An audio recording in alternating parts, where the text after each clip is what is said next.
जय श्री सीताराम। कई सारे लोगों को ये आभास होता है कि भाई जो इस समय घटित हो रहा है, जो इस समय चल रहा है, ये पहले भी मेरे साथ हो चुका है, सेम टू सेम ऐसा मेरे साथ हो चुका है। ऐसा कई लोगों को आभास होता है।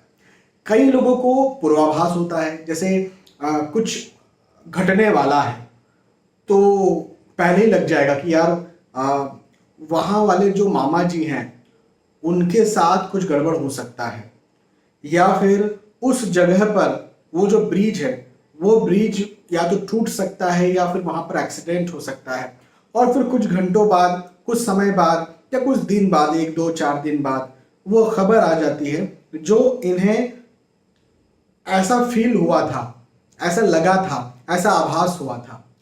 तो कई सारे लोग ना इस आभास को लेकर के बहुत ज्यादा डरते हैं। मेरे पास कई सारे लोग कुंडली विश्लेषण सिर्फ इसलिए करवाते हैं कि सर ऐसा क्यों होता है, हमें बड़ा डर लग रहा है इस बात से, और कहीं ऐसा ना हो जाए कि हमारे अपनों के साथ कुछ गड़बड़ हो जाए, हम उनके बारे में सोचें, हमारे दिमाग में उनके बारे में आए और कुछ घंटों बाद या कुछ दिनों बाद उनके लिए ही कुछ खबर हमें सुनने को मिल जाए। तो बहुत सारे लोग इस बात को लेकर डरते हैं। देखिए, सबसे पहले तो मैं आपको एक बात बताऊं कि ये गॉड गिफ्ट है। इसको मैं गॉड गिफ्ट ही कहता हूं हर किसी को, कि ये गॉड गिफ्ट है। विशेष तौर पर पूर्वाभास होना, मतलब आने वाले पीरियड में ऐसा ऐसा घटित हो जाएगा, ये पहले से पता होना और फिर वो चीज हो जाना, तो ये गॉड गिफ्ट होती है। रही बात कि ऐसा पहले भी हो चुका है, वही का वही रिपीट हो रहा है, तो इसमें देखो, इसमें तो कोई डरने वाली बात ही नहीं है, कोई नुकसान वाली बात नहीं है। हाँ, ये जरूर एक मैटर करता है कि यार हमारे दिमाग में कोई गलत चीज हमारे अपनों के लिए आ जाए, या भूल से हम कुछ सोच लें और कहीं वही चीज रिपीट ना हो जाए हमारे अपनों के साथ। तो देखो, मैं आपको पहले तो एक बात बता दूं, राहु जो होते हैं वो ये काबिलियत देते हैं। हाँ, मैं इसको काबिलियत कह रहा हूं, हाँ मैं इसको गॉड गिफ्ट कह रहा हूं, काबिलियत कह रहा हूं, ऐसे शब्दों से मैं इस बात को आप तक पहुंचा रहा हूं, क्योंकि सचमुच में काबिलियत ही है। राहु महाराज ये काबिलियत देते हैं। कई बार लगन कुंडली के पंचम स्थान पर, लगन स्थान पर, नवम स्थान पर यदि राहु महाराज आकर के बैठ जाते हैं, या लग्नेश के साथ बैठ जाते हैं, लग्नेश से युति कर लेते हैं, पंचमेश के साथ बैठ जाते हैं, पंचमेश से युति कर लेते हैं, उच्च राशि के हो जाते हैं, या राहु कुंडली में बहुत मजबूत हो जाते हैं, तो इस प्रकार के आभास, इस प्रकार की क्वालिटी वो देते हैं। इसमें डरने की कोई भी बात नहीं है। क्यों नहीं है?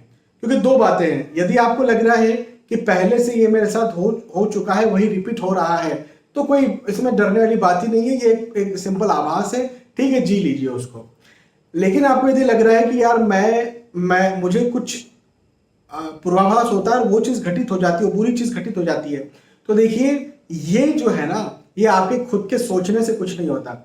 एक फीमेल ने मुझसे कंसल्टेशन लिया और उन्होंने कहा, सर ठीक है, मुझे पूर्वाभास होता है, मैं नहीं डरती, चलो ठीक है, लेकिन कहीं मैं अपने बच्चे के बारे में कुछ गलत मेरे दिमाग में विचार आए, क्योंकि बहुत सारी माओं को आते रहते हैं विचार, कहीं वो वहां पर गया हुआ है मेरा बच्चा, तो कहीं उसका एक्सीडेंट ना हो जाए, भाई संभल कर जाना। पति को लेकर के ऐसा लगता है कि अरे ऐसा कोई कुछ दिक्कत ना हो जाए। माओं को अधिकतर ऐसे विचार आते रहते हैं, बच्चे कितने भी बड़े हो जाएं, तो उनको डर ये लगता है कि सर कहीं ऐसा विचार आ गया और वही चीज होगी। तो देखो, ये विचार नहीं है। विचार एक अलग चीज है और पूर्वाभास एक अलग चीज है। वो आप उसको डिफरेंशिएट कर सकते हो। आपको यह बात पता है कि सिंपल सोचना क्या होता है और पूर्वाभास होना क्या होता है। हाँ, तो पहली बात तो इसे डरने की जरूरत नहीं, क्योंकि आपके हाथ में कुछ नहीं है। मतलब आपने सोचा और वो ऐसा हो गया, ऐसी कोई बात नहीं है। मैं फिर रिपीट कर रहा हूं, आपने कुछ सोचा और वो चीज हो गई, ऐसी कोई बात नहीं है। आपके पास इतनी पावर नहीं है कि आपके सोचने पर कुछ होता है। नहीं जी, जो होने वाला होता है उसका पूर्वाभास आपको हो जाता है। बस ये एक बात है, बस ये एक बात है। तो पहली बात तो अपने दिमाग से डर निकालिए कि मेरे सोचने पर कुछ हो जाता है। अधिकतर तो डर बस यही बना हुआ रहता है, पहली बात। दूसरी बात कि चलिए, फिर भी वो फीमेल मुझे बोली, नहीं ठीक है सर, आपने मुझे सब कुछ समझा दिया, लेकिन फिर भी मुझे डर लग रहा है, फिर भी मैं ये पूर्वाभास नहीं चाहती। जो जैसी जिंदगी चल रही है वैसी चल रही है, मुझे नहीं जानना आगे की बातें। क्या करूं इसके लिए? तो मेरा बहुत मोस्ट फेवरेट एक उपाय है, और वो उपाय है शिवलिंग पर जल चढ़ाना। शिवलिंग पर जल चढ़ाते हुए मृत्युंजय मंत्र का जाप करना। देखिए, मृत्युंजय मंत्र को कई सारे लोग मृत्यु से जोड़ देते हैं कि भाई मृत्यु नहीं होगी उसके लिए मृत्युंजय करिए, एक्सीडेंट नहीं होगा उसके लिए मृत्युंजय करिए। नहीं, ऐसा नहीं होता है। मृत्युंजय मंत्र स्वास्थ्यवर्धक तो होता ही होता है, लेकिन बहुत सारे शत्रुओं को भी आपसे दूर करता है, आपको समृद्धि देता है, आपको बरकत देता है, मन की शांति देता है। तो ये पूर्वाभास यदि मन की अशांति पैदा कर रहा है, तो आप जब शिवलिंग पर जल चढ़ाते हुए 11 बार मृत्युंजय मंत्र का जाप करेंगे तो आपके मन की शांति आपको आपके पास वापस लौटेगी। शत्रुता का मतलब ये होता है कि भाई आपका मन ही आपका शत्रु हो रहा है, या फिर ये पूर्वाभास आपका शत्रु हो रहा है।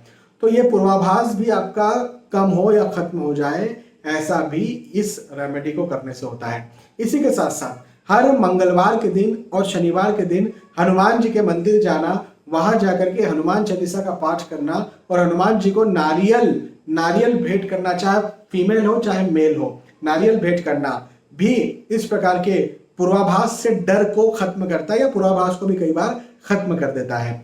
अच्छा, फीमेल्स के लिए बस नियम इतना रहता है कि यदि आप पीरियड से हैं और जब तक आपको अच्छा महसूस नहीं होता, जैसे पीरियड से है तो 3 या 4 दिन तो अच्छा महसूस होता ही नहीं है, 5 दिन किसी को नहीं होता, 6 दिन किसी को नहीं होता, तो जब तक अच्छा महसूस नहीं होता है तब तक आपको मंदिर नहीं जाना है, हनुमान जी के मंदिर या भोले बाबा के मंदिर, और उसके बाद फिर आप मंदिर जाइए। हाँ, इस बात को बस आपने याद रखना है। यदि आप फीमेल है, मेल है तो कोई चिंता की बात नहीं है।